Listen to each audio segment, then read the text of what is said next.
Welcome to Transformative Principle, where I help you stop putting out fires and start leading.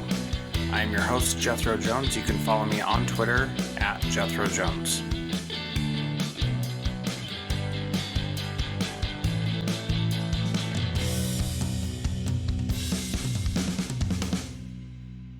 Welcome to Transformative Principle, a proud member of the B Podcast Network. I'm so excited to have you join us today. I'm your host, Jethro Jones, and I'm excited to have Matthew Ebert on the program today.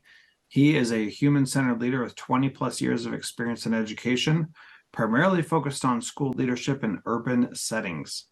Matthew's consulting is grounded in his experiences as a teacher, director of academic innovation, academy leader, and a decade of successful leadership as a public charter school principal. Throughout his leadership tenure, Matthew has developed teams that exceed expectations, consistently achieving strong results.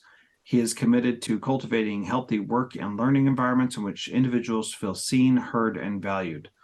In addition to helping team members consistently attain their personal and professional goals, Matthew has facilitated dramatic and consistent growth in student achievement in both Baltimore and Boston in metrics focused on academic achievement and school climate. Matthew's leadership is based in the idea that we are all here to take care of one another. Matthew, welcome to Transformative Principle. So glad to have you. Thank you so much for having me on, Jethro. So what's the big takeaway for you from our conversation today? That if we want to make schools into long-term, successful, joyful, human-centered communities, we need to prioritize how we take care and how we empower the adults who work there. Very good. I think for me, the big takeaway, Matthew, is I really like what you said about care versus accountability and how while those may seem diametrically opposed, they're really not. And so that's a good thing. The other one is you touched on, we didn't talk too much about this, but you touched on one of my pet peeves, which is when people say that our school is like a family. And if you read the research about mind development by Ryan Gottfredson in the book, The Elevated Leader, which I interviewed Ryan on this program, one of the things that he says is that people who are at Mind 1.0 say this is a family and we're all here and we belong. Mind 2.0 is this is a team, but Mind 3.0 is we provide value to everyone around us and we lift each other up. And I think that is really powerful. And that's really what you describe throughout our conversation today. So I look forward to having this conversation with you, and we'll get to that interview with Matthew here in just a moment. So, Matthew, let's start out by talking about how you created this culture in your school where staff felt valued and empowered. Yeah, so I think the first thing to know is that there's things to do when cultivating a culture of care and things to avoid. Right? Creating any kind of intentional culture needs to be ongoing, authentic, and accept the fact that it's going to be messy. So the things that we did intentionally were creating my schedule to have one-on-one meetings with all of the staff, weekly, bi-weekly, or monthly, so that we could share and talk. And sometimes those things focused on being a first-year teacher and just trying to make it through the day without crying. Sometimes it focused on what it's like to be a working parent with small kids and balancing. And then over time, it built into instruction and relationships and who we are and living our values. So we did things like that. We did specific things like flattening our communication and making it more cohesive. We implemented a Slack as a school-wide communication tool so that we made all our communication in one place. Anyone who works in schools knows that it's not a communication system in schools, it's a miscommunication system. There's walkie-talkies, there's text threads, there's emails that are all unread. So we moved it to one place, and that really flattened it and democratized folks' voices, because creating a culture of care means empowering and amplifying teacher voices. So I think those pieces were really important. In terms of things to avoid, we really focused on avoiding performative care.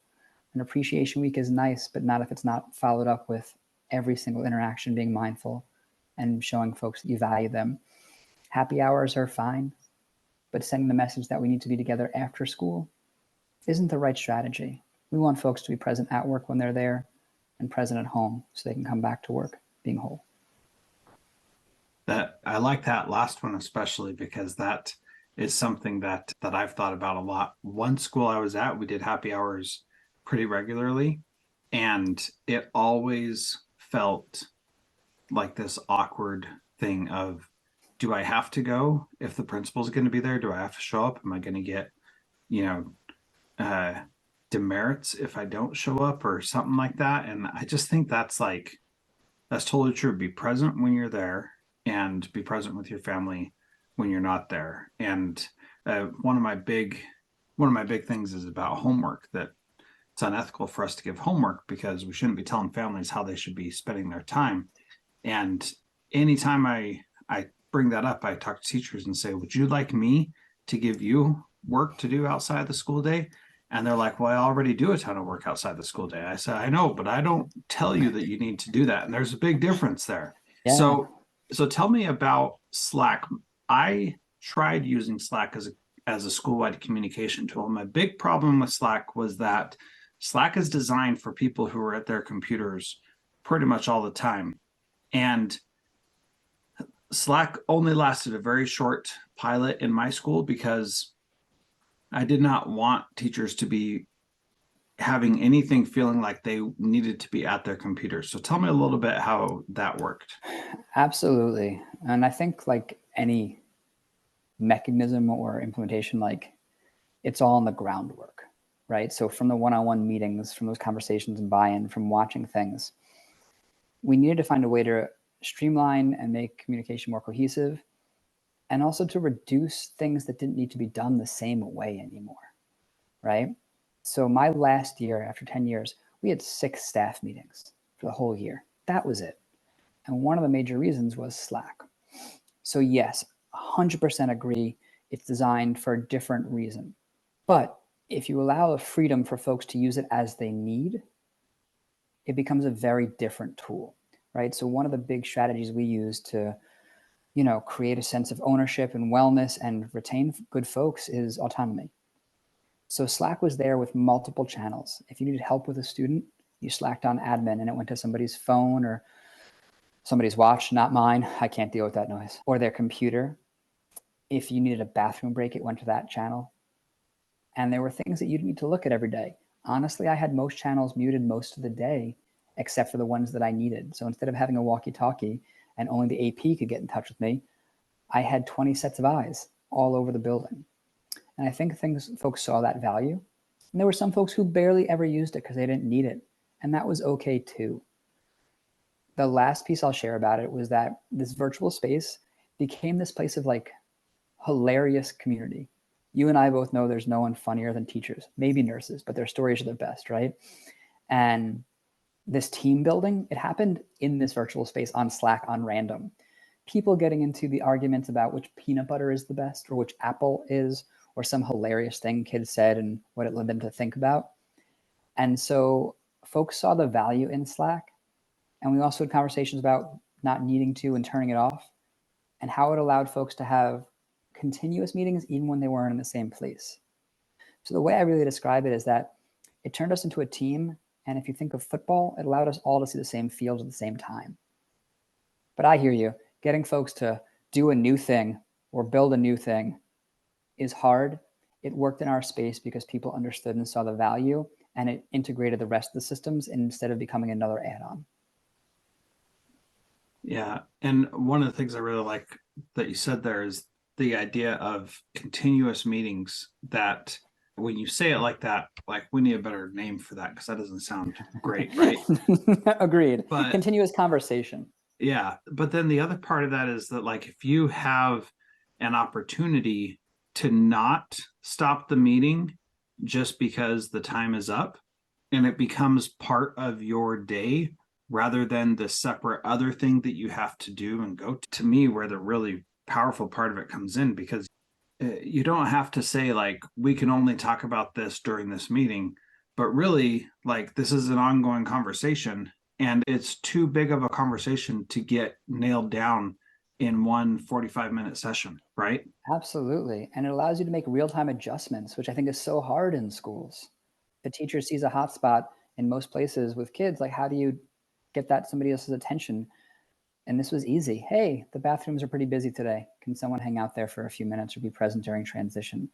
right? So that divide that often stands between administration and teachers, it goes away. And the biggest thing, the thing I always talk about, is it let teachers get bathroom breaks whenever they wanted. And there is just nothing more valuable than that. Which is so crazy. So let's change the topic just a little bit, because we talked about one-on-one meetings with staff and how they don't start out as like focused on instruction. And I think that's really powerful. There is a difference between personal and professional development. And it sounds like you started with the personalized development, the personal development rather than the professional development. Can you talk a little bit about that and why that is so valuable? Absolutely. So I think the thought process for me behind all of this work is holistic, and it's the same way it is with kids. If we want our adults to model foundational relationship building with kids, to be able to see them as people, somebody's baby, right? Someone who contains multitudes, then we must do the same thing with the adults, because they don't just come to school every day and show up to work. They are parents, they are caretakers, they are people just trying to get through the day. And so for me, I would say, instead of saying there's a difference between personal and professional, I would go with the personal is the professional. And that allowing that space for evolution is important. So in those conversations, for younger folks, we talked about leasing cars, paying rent on time, having a roommate, whether or not they should get off their mom's insurance, all those things, checking on their 403Bs, things that maybe if you're lucky enough to, get to 40, 50, 60, you don't think about. But if no one taught you those things, then you don't know them, And so by doing those pieces, by making space for those conversations, it allows them to trust you the same way you want to be able to trust them, and the same way you want kids to trust them. And then you can talk about anything. One of my favorite notes from a teacher was that you let me try, fail, cry, and gave me the space to try again. And I think, we're here to take care of each other. That's the game. And if you can show folks that you're there for them outside of evaluation, they'll be there for you and want to be part of the team. Yeah. So one other thing you mentioned that I want to go back to is 6 staff meetings in 1 year. And tell me what your staff meetings looked like and why you only had 6 of them. Yeah.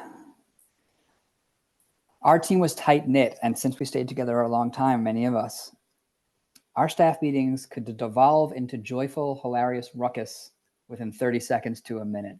They were a good time. The real answer is, with the inclusion of one-on-one meetings, with the inclusion of Slack, with the implementation of continuous conversations, we didn't need to meet as a team all the time. And there wasn't a benefit.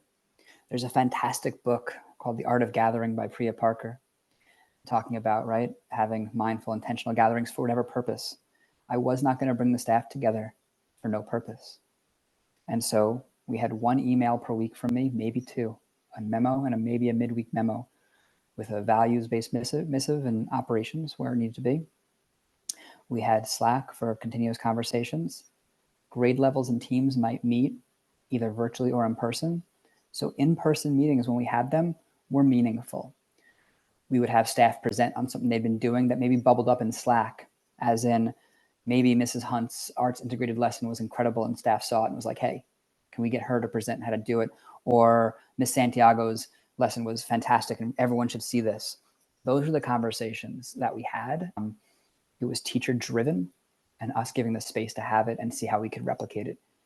By doing things like that, by having those one-on-one conversations, by having those focused meetings, is how we went from a school where we had school, but maybe no clear vision, no clear mission, to a school that was arts integrated, project-based learning, standards-based assessments, blended learning, all driven by teachers. And that piece of it being driven by teachers is totally different than when it's driven by administration. At one of my schools, we had 35 initiatives in 3 years, and nobody felt like we were over initiated or whatever it is, over initiatived. And that kind of sounds like getting shivved in prison, over initiatived. I kind of like that. I'm gonna You don't want to over initiative people. Okay, I'm going to play with that a little bit. That's a good one. The thing that was so powerful was that everybody felt like they weren't being forced to do things because it wasn't coming from administration. Those, I think there was maybe one or two of those initiatives that came from administration where I was like, this is something that we really need to do. And it was just so powerful to see people say, no, actually, this is what we need to do next. And that's a really powerful thing when teachers feel like they can say that and then they actually get to do it. And I love that. Absolutely. And, you know, what I'll share is that everything we did was a slow rollout, right? We'd pilot it in a space, we'd test it out, we'd bring it to the group for discussion, we'd iterate and move forwards. Some things didn't work, and that's okay. Yeah. And it is okay when things don't work out, especially when it's just, I'm trying an experiment as opposed to, I have to do this thing because my principal told me and I don't Yeah. even believe in it. Yeah. I think the value is that we talked about all those things. Mm-hmm. The standards-based grading came from two teachers, one for a one-on-one conversation and one wrote in their, so each month I had the staff, instead of me write a memo, one person per year wrote a memo each month, and about our kids not thriving in high school as freshmen, sent into these really competitive high schools. And then some of them were just not thriving. And we knew that the grades were not an accurate reflection of their actual reading and math abilities, because grades are so much more than just reading and math and science. And so when we recognized that and they wrote about that and talked about that, well, then we piloted standards-based grading in a classroom or two. Then we talked about it. Then we made a 1.0. Then we made a 2.0, you know, and we just kept trying to get better, which is what school should be about. Yeah. And so often, though, it's not. And it's about being compliant and, just doing the things that you have to do because the district says so or whatever. And that can be really Absolutely. challenging. It And is stifling. yeah. And I think it's important to know also that you were in a charter school where the Yes. accountability often seems much higher because it seems like it's easier for you to be shut down for poor performance. Yeah, I think there's a couple of notes that I always share with folks because I don't want anyone to think I'm comparing apples to apples. So one, I led a very small public charter school in Baltimore City, right? And that has its pros and has its cons. What I'll share though was, we're a Title I school. We were a lottery. We took from all over Baltimore City with no preference given location wise. And we had a mix of human beings, a mix of kids from all over. In my time, in my 10 years, we got renewed twice by Baltimore City, which is how it works, which is different than a lot of other school districts for charters. We got a 5-year and an 8-year renewal. Those were the highest amount of renewals you could get, the longest number of years that we could get.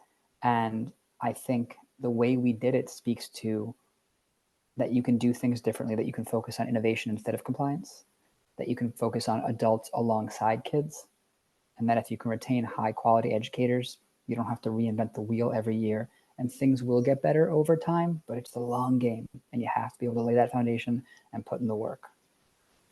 Yeah, I like that a lot. So talk to me about care versus accountability because those seem like two opposite things. Yeah, I think somewhere in the language we get lost because they're not. My wife holds me accountable. She loves me. She cares about me. I hold my children accountable. I love them and I care about them. Schools are not families, they're teams. But just like hospitals, and maybe like sports, they're filled with humans whose personalities shine through all the time. And so we can care about each other. And if we can show each other and believe that we care about each other, then we can hold each other accountable. And it's not a dirty word. It's not about evaluation, because it can mean, instead of, hey, you're late today, hey, I noticed you've been late for a couple of days in a row. Are you all right? What's going on? What can we do to serve you? Because caring about each other doesn't mean being best friends. Caring about each other means if I take care of you and you take care of me, then we better serve taking care of our children. It's funny you bring up the comment about somebody being late because I had a teacher who was always getting after kids for being late to her class. And she was always late to whatever meeting we had, IEP meeting, faculty meeting, what have you. And it would have been so easy to throw her hypocrisy back in her face. And I was determined to not do it. And my assistant principal even was like, Jethro, she is always late. Sure. And every single time there's a kid late to her class, she like flips out. How are you not like throwing this back in her face? And I said, look, I don't care about tardies. Like, it's just not that big a deal. And we can get all bent out of shape about it, but we don't have to. We choose to. And in this situation, I want this teacher to know that I'm glad she's here at whatever thing we're doing. And so Yeah. I'm just going to say, I'm glad you're here. Welcome. No big deal when she says, I'm sorry for being late, because I don't know what's going on. And like, that was not a hill that I personally was willing to die on. And so I'm not going to go after her about that. Now, here's the really amazing thing. She was terrible as a teacher and was not doing a great job. I was very accountable about those things because I did care about that. And I knew she wasn't happy. And I had a lot of care. And I said, you look like you're miserable. Why are you still here? What That's are you right. still doing? That is accountability, and that is care, right? Because if we Yeah. care about each other, then we're honest. Mhm. And I also wonder, right, like to your AP's point, and I get it. It's just like, yeah, but you want that person to model for the kids. When kids come in late to school and someone barks at them first thing, why are you late? Versus, I'm glad you're here. That's the message. But I'll also share that when I started being in charge, I cared a great deal about punctuality, too much.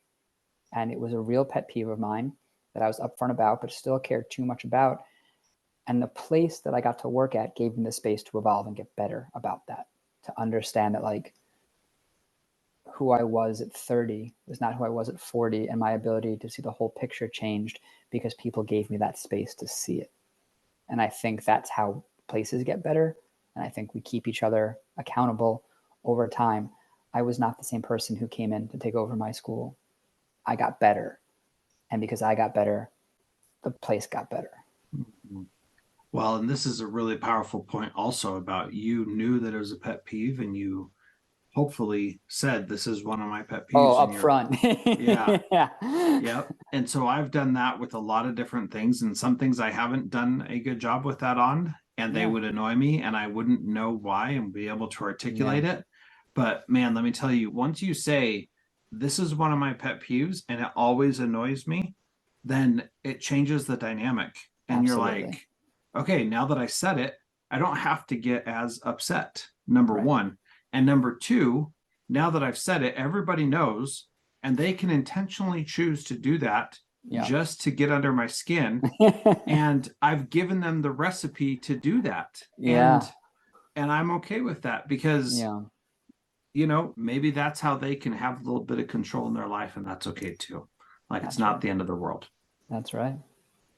Yeah. So my last question I like to ask is, what is one thing that a principal can do this week to be a transformative principal like you, Matthew?